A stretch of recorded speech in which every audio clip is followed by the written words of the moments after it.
ఈ కొండలో నీళ్లు. ఇప్పుడు నాకు అర్థమైంది నాన్నగారు. ఎండాకాలంలో చల్ల నీళ్లు తాగాలంటే ఫ్రిడ్జ్ ఆన్ చేయాలి.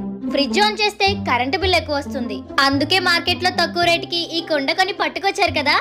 కాదమ్మా, ఈ కుండ నేను కొనుక్కురాలేదు. మన పక్క వీధిలో చెలివేంద్రం పెట్టారు. ఎవరూ లేని సమయం చూసి కొట్టుకొచ్చేసా. నాన్నగారు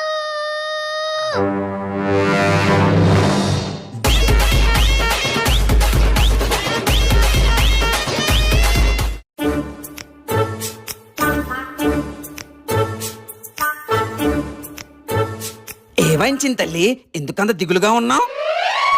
తెలుసుకొని మాత్రం ఏం చేస్తారులేండి. అలా అంటావేంటమ్మా, నీకోసం ఏదైనా చేస్తాను, చెప్పు. ఈ మాట అన్నందుకైనా చెప్పి తీరాలి నాన్నగారు. మరి చెప్పమ్మా. ఈ